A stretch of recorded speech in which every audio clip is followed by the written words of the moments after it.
Hello! Hi everyone. Welcome back to my YouTube channel. ఈరోజు చెప్పుకున్న serial ఏంటో అందరూ తెలిసిందే కదండీ. ఈరోజు సీరియల్ మాత్రం చాలా బాగుందండి. ఎపిసోడ్ ట్విస్ట్ మాత్రం భలేగా ఉంటుందండి. ఇంకా ఎలాగైతేంది ధనలక్ష్మి అయితే ఇంకా కళ్యాణ్‌కి ఏ విధంగా ఆస్తి రావాలని ఆలోచిస్తూ ఉంటుంది. ఇంకా ధనలక్ష్మిని అయితే రుద్రాని అయితే చాలా రెచ్చగొడుతూ ఉంటుంది. అంటే ఒకవేళ నువ్వు ఇప్పుడు అడగకుంటే మధ్యలో మళ్ళా కావ్య వస్తదనుకుంటా. కావ్య ఏ విధంగా అయినా ఆస్తిని ముక్కలు చేయనీకి ఒప్పుకొనివ్వకుండా మా నాన్నగారిని, అమ్మను అడ్జేస్తా ఉంటదనేసి ఇంకా ధనలక్ష్మిని అయితే రుద్రాని చాలా రెచ్చగొడతా ఉంటుంది. ఇంకా మరి తను ఏం చేస్తుంది అంటే సీతారామయ్య గారు వెళ్ళి అడిగినప్పుడు మరి సీతారామయ్య గారు ఏ విధంగా రియాక్ట్ అవుతాడు, ఒకవేళ ధనలక్ష్మి అడిగినప్పుడు ఇంకా తన అన్న మాటలకి ఇంద్రవేణి ఏ విధంగా రియాక్ట్ అవుతుంది అనే విషయాన్ని మనం చూడాల్సి ఉందని. ఇంకా మరోవైపు చూసినట్లయితే రాజు కూడా ఇంకా ఎలాగైనా అంటే కావ్యను ఆఫీసు సిఓ బాధ్యత నుంచి తప్పించాలి అనేసి సీతారామయ్య గారు చెప్పినప్పుడు సీతారామయ్య గారు మరి ఏం ఆలోచన చేస్తాడు, మరి ఏ నిర్ణయం తీసుకుంటాడు అనే విషయాన్ని కూడా చూడాల్సి ఉందని. ఇంకోవైపు చూసినట్లయితే ఇంకా ఒక తన ఆఫీస్ నుంచి అయితే ఒక ప్రాజెక్ట్ అయితే వస్తూ ఉంటుంది. ఆ ప్రాజెక్ట్ అయితే ఎవరైతే ముందుగా ఫినిష్ చేస్తారో వాళ్ళకే సిఇఓ బాధ్యతను అప్పచెప్తారనేసి సీతారామయ్య గారు అంటారు. అందుకు ఒకవేళ అది ఇన్ టైంలో పూర్తి చేయకపోతే నువ్వు కావ్యను ఇంటికి తీసుకురావాలని రాజుకైతే షరతు పెడతాడు. మరి రాజు ఆ షరతుకు ఒప్పుకుంటాడా? మరి తను అంటే రుద్రాని మరి ధనలక్ష్మి అనుకున్న ప్రకారం ఆస్తిని సీతారామయ్య గారు పంచుతారా లేదా అనే విషయాన్ని మనం ఈ రోజు ఎపిసోడ్ చూడాల్సి ఉందని.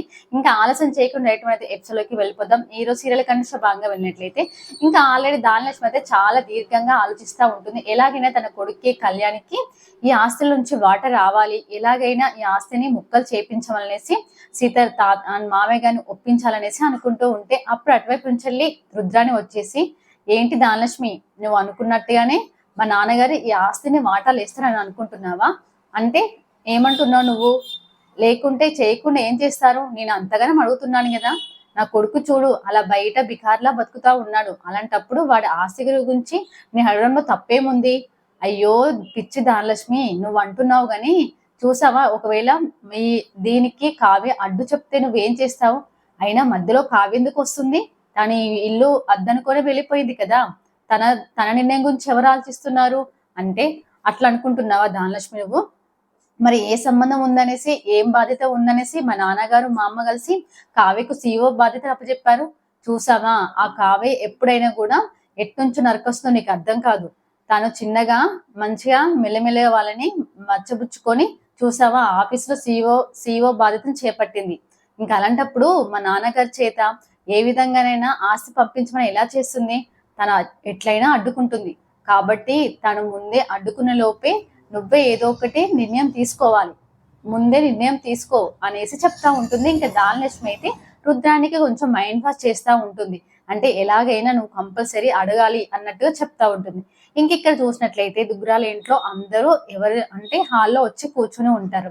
ఇంకా ఎట్లయితే ధనలక్ష్మికి అయితే రుద్రానికి బాగా నూరు పోస్తూ ఉంటుంది కదా. ఇంకా ఆ ఉద్దేశంతో అయితే ధనలక్ష్మి ఇంకా ఎప్పుడైతే వాళ్ళ మామగారిని అడగాలనే ఉద్దేశంతో మెట్లు దిగుతూ అంటూ ఉంటుంది, ఏం ఆలోచిస్తున్నారు మామయ్య? నేను అడిగిన దానికి ఏం ఆలోచించారు?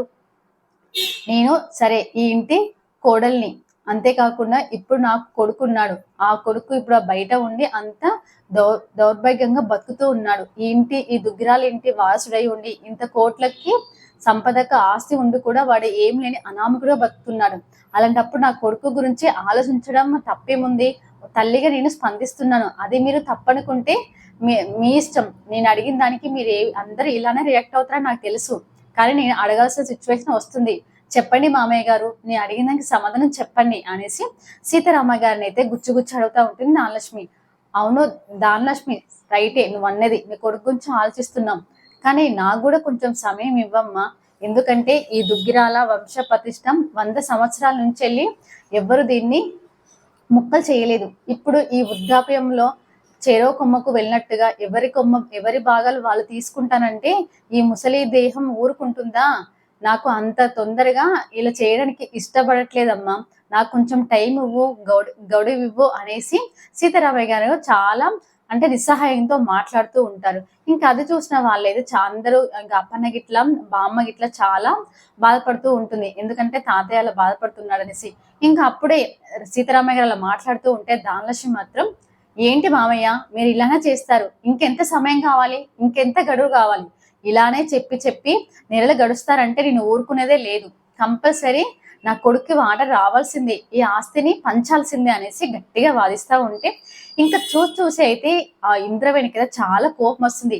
ఆగు ధనలక్ష్మి, ఏం మాట్లాడుతున్నావు? ఒకసారి మీ మామయ్య సిచ్యువేషన్ అర్థం చేసుకోకుండా తను ఎంతగానో బాధపడుతున్నాడో నీకు అర్థం కావట్లేదా? అయినా కూడా నీకు ఇంత నోరు ఎక్కడి నుంచో వచ్చింది, మీ మామయ్యని ఎదిరించే ధైర్యం నీకు ఎక్కడి నుంచో వచ్చింది అనేసి గట్టిగా అంటుంది.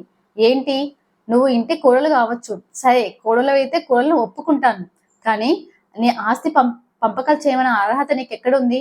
మీ తాత ముత్తాత సంపాదించిన ఆస్తి తీసుకొచ్చి పశు కుంకుమ కింద మా ఆస్తిలో ఏమో కలిపావా? నువ్వేమన్నా ఆస్తి గిట్లా తీసుకొచ్చావా అనేసి గట్టిగా అరుస్తా ఉంటుంది. అంటే అత్తయ్య అని అంటుంటే నోరు ముయ్యి, ఇంకోసారి నోరు తెచ్చావంటే నీ దోడ పౌలుద్ది. ఎందుకంటే ఈ దుగ్గిరాల వంశంలో కోడలు కొట్టి అనేది చరిత్ర లేనే లేదు, కానీ నిన్ను చూస్తే నాకు అంత కోపం వస్తుంది. ఇంకోసారి నోరు మూసుకో, నువ్వు మాటలు నేర్పావంటే అస్సలు బాగుండదు అనేసి ఇంద్రవేణి అయితే చాలా కోపంగా మాట్లాడుతూ ఉంటుంది. అప్పుడే అటువైపు నుంచి అయితే రుద్రాని, అవును అవునమ్మా, మీరు ఇలానే చెప్పి అందరు నోరు మూయిస్తారు, బాగానే ఉంది అనడంతోటి అటువైపు స్వప్న వచ్చేసి, ఆగత్తా, నువ్వు నోరు మూసుకో, నువ్వెందుకు మాట్లాడుతున్నావు? పెద్దలు ఉన్నారు కదా మాట్లాడనీకి, తను అడిగేదానికి సమాధానం చెప్తున్నారు కదా, అయినా నీకేం హక్కు ఉంది? నీ భర్త అయినా సంపాదించి ఆస్తి పెట్టాడా? మీకు ఇద్దరికి ఏం అర్హత ఉందని అడుగుతున్నారు? అంత పెద్దవాళ్ళని ఎలా నిలదీస్తున్నారు? ఏ స్వప్న, నోరు మూసుకుంటే ఫస్ట్ నువ్వు నోరు మూసుకోవద్దా, లేకుంటే మీ ఇద్దరు నేనే బయటికి గంటేస్తాను అనేసి స్వప్న అయితే గట్టిగా వార్నింగ్ ఇస్తుంది రుద్రానికి. ఇంక ఇక్కడ చూసినట్లయితే అప్పుడే ఇంకా అంటే ఇంద్రవేణి చాలా ఆవేశంతో మాట్లాడుతూ ఉంటే అటువైపు నుంచి వెళ్ళి వెంటనే ఇంకా రాజు వచ్చేసి, ఆగమ్మా, మీ ఇద్దరికి నేను సమాధానం చెప్తాను అంటే తను అడిగిన దాంట్లో న్యాయం ఉంది కదా, కళ్యాణ్ అలా ఉన్నాడనేసి అడుగుతుంది కదా అమ్మమ్మ. అంటే అరే నువ్వేం మాట్లాడుతున్నావు? తను ఒకవేళ అప్పును కోడలుగా అంగీకరించినట్లయితే కళ్యాణ్ను అప్పు ఎలాగో ఇంటికి వస్తారు, అప్పుడు అందరం సంతోషంగానే ఉండొచ్చు కదా. అంటే ఏరా నువ్వేం మాట్లాడుతున్నావు అసలైంది? ఫస్ట్ నీ భార్య ఎక్కడుంది? నీ భార్యనేమో పుట్టింటో వదిలిపెట్టి నువ్వు భార్యను వదిలేసి ఇక్కడ ఎలా సంతోషంగా ఉంటావు అనుకుంటున్నావు? ఫస్ట్ నీ నుంచెల్లే ఈ బీజం ఏర్పడింది, ఫస్ట్ నిన్ను అనాలి, అసలు నీకు బుద్ధి లేదు అనేసి ఇంకా ఇంద్రవేణి అయితే రాజును కూడా చిడామడా తిడతా ఉంటుంది. ఇంకా కోపంతో ఇంకోసారి ఆస్తి గురించి అడిగారంటే ఎవరిని వదిలేసే ప్రసక్తే లేదు, నోరు మూసుకో ధాన్యం అనేసి గట్టిగా అరుస్తూ ఉంటుంది. ప్రకాశం కూడా అంటూ ఉంటుంది, అసలు ఇంతగానో మాట్లాడే హక్కు నువ్వు ఇచ్చినందుకు నీకు చవటవరా అనేసి తిడతా ఉంటుంది. ఇంకా సరే బావా పద, ఇలాంటి వాళ్ళకి సమానం చెప్పిన అవసరం మనకి లేదు అనేసి వెళ్ళిపోతా ఉంటుంది. ఇంకా ఇక్కడ చూసినట్లయితే కావ్య అయితే ఆఫీస్కి వస్తూ ఉంటుంది. అప్పుడే శృతి లోపలికి వచ్చేసి ఇలా అంటుంది, సుగుణ కంపెనీ ఫైల్స్ మీద సైన్ చేయాలి కదా అనేసి అడుగుతా ఉంటే, సార్ చేయలేదా శృతి అంటే, ఏమో మ్యామ్ చేయలేదు అంటే, ఇది వెంటనే సబ్మిట్ చేయాలి కదా, అవన్నీ డిజైన్ చూసారా అంటే, ఇంకా చూడలేదు మ్యామ్, సబ్మిట్ కూడా చేయలేదు అంటే, ఎందుకట? ఏమో మ్యామ్ నాకు చెప్పలేదు, కొంచెం తిక్క అనుకుంటా అంటే, ఏంటి శృతి అంటే, ఏమో మ్యామ్ నాకు అడుగుతే సమాధానం చెప్పలేదు అనేసి శృతి అంటుంది. సరే నేనే వెళ్ళి కనుక్కుంటాను అసలు ఏంటి అనేసి అని కావ్య అయితే రాజు దగ్గరికి వెళ్తేసరికి రాజు ఫోన్లో గేమ్ ఆడుతూ ఉంటాడు. అప్పుడే కావ్య వచ్చేసి, ఏంటి ఫోన్లో గేమ్ ఆడుతున్నావా? ఇక్కడ ఫైల్ మీద సైన్ చేయకుండా ఏం చేస్తున్నావు? ఇది 2 daysలో డెలివర్ చేయాలంటే, డెలివర్ చేయడానికి ఇంకా టైం పడుతుందిలే అనేసి అంటూ ఉంటాడు. ఏంటి నీకు ఆషామాషిగా ఉందా? మనకేమో పర్సనల్గా ఉంటే పర్సనల్ చూసుకోవాలి, కానీ వ్యక్తిగతంగా వెళ్ళకూడదు అనేసి గట్టిగా అంటూ ఉంటుంది కావ్య. మనకు మధ్య పర్సనల్ ఏమున్నాయి? అంతేలే, నీకేం తెలుస్తా, నీకేం తెలియదు, కానీ ఫస్ట్ ఇదైతే సైన్ చెయ్యనంటే నేను చెయ్యను, నాకు అవసరం లేదు అనేసి రాజు అంటాడు. అప్పుడే కావ్యం అయితే, నేను సీఈఓగా ఆర్డర్ చేస్తున్నాను, మీరు కంపల్సరీ దాని మీద సైన్ చేసి తీసుకురావాల్సిందే అనేసి గట్టిగా చెప్పేసి వెళ్ళిపోతా ఉంటుంది కావ్య. ఇంకా రాజు కోపంతో ఆ ఫైల్ తీసుకొని శృతి చెప్తాడు, ఈ ఫైల్ తీసుకెళ్ళని చెప్పు మీ సీఈఓకి అనేసి తీసుకెళ్తాడు. ఇంకా అంతలోనే తను తీసుకెళ్ళతో అక్కడ సీతారామయ్య గారు అయితే ఉయ్యాలో ఊగుతూ ఉంటాడు. అంటే దీర్ఘంగా ఆలోచిస్తూ ఉంటే, చూడు తాతయ్య, మీ మనవరాలు నా మీద ఏ విధంగా అజమాయిషి చెలాయిస్తుందో మీరు ఒక్కసారి ఆలోచించారా? తనకి ఇలాంటి పదవి ఇవ్వడం వల్లనే ఇక్కడికి వచ్చింది మన సిచ్యువేషన్. అంతేకాకుండా ఇంత గొడవలు అవుతున్నాయి, అందుకే ధనలక్ష్మి ఆంటీ కూడా ఇలా పిన్ని కూడా ఇలా చేస్తుంది. అయినా నువ్వు ఆఫీస్లో ఉండకుండా ఇప్పుడెందుకు వచ్చావురా అంటే, ఏదో ఫైల్ మీద సైన్ చేయనట, నాకేదో ఆర్డర్ వేస్తూ ఉంటుంది, ఇది చెప్పు, నీకు నచ్చక తనని అంటావేంటి? చూడు తాతయ్య గారు, మీరు ఒకసారి ఆలోచించండి, ఆ కావ్యను వెంటనే సీఓ బాధ్యత నుంచే తీసేను, అప్పుడే ఈ గొడవలన్నీ పరిష్కారం అవుతావు, లేకుంటే ఇలానే కొనసాగుతాయి అనేసి చెప్తా ఉంటాడు. ఏంట్రా నువ్వు చెప్పేది ఏంటి అంటే, నీ భార్య అయినా కూడా సీఓ పదవిలో ఉంటే నీకు ఇష్టం లేదా అయినా నువ్వు చెప్తే నేనెందుకు వినాలి, నేను తీసే ప్రసక్తే లేదు, తను సీఈఓగానే ఉంటుంది అని చెప్తాడు.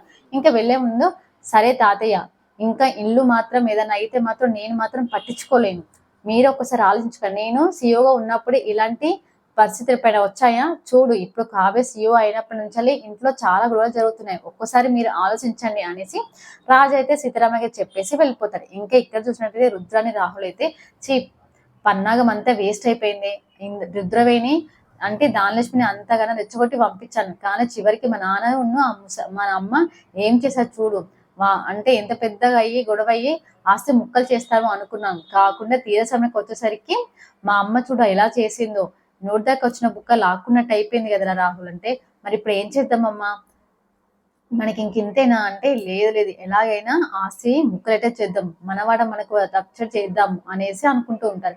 ఈ మాటలన్నీ అటువైపు నుంచి అయితే ఇంకా తను అంటే ఎవరు స్వప్న ఇంటూ ఉంటుంది, మీ ప్లాన్ ఇదంతా నాకు తెలుసు, మీరు ఇలానే మాట్లాడతారు, చీచి ఇంట్లో వండుకుంటే ఇంటికి కన్నం వేస్తున్నారు, అసలు అయింది మీరు ఇలాంటి వారు అనేసి నాకు ముందే తెలుసు, అయినా ఆస్తి ముక్కలు చేస్తే ఈ రాహుల్ ఏమైనా 3 రోజుల్లో మొత్తం ఎగనాకేస్తాడు, అందుకని ఆస్తి ముక్కలు చేయకుండా ఇందులోనే ఉంటే కనీసం వీళ్ళతో ఉన్నంత కాలమైనా వీళ్ళతో ఉండొచ్చు, లేకుంటే మనం బజారా పడిపోతాం అనేసి స్వప్న అయితే అంటూ ఉంటుంది. దీనికి ఎంత చెప్పినా అర్థం కాదనేసి రాహుల్ను రుద్రానైతే అనుకుంటూ ఉంటారండి. ఇక్కడ చూసినట్లయితే తాతయ్య గారు అయితే అంటే కంపెనీ సంబంధించి అయితే ఇద్దరు పిలుస్తారు. మరి సత్యరామయ్య గారు మరి ఏ నిర్ణయం తీసుకుంటారు, మరి ధనలక్ష్మికి ఏ సమాధానం చెప్తారనే విషయాన్ని కూడా మనం రేపు ఎపిసోడ్ చూద్దామండి. ఇదే ఈ రోజు ఎపిసోడ్. మీకు కనుక నచ్చితే ప్లీజ్ కామెంట్ చేయండి, subscribe my channel. Thanks for watching.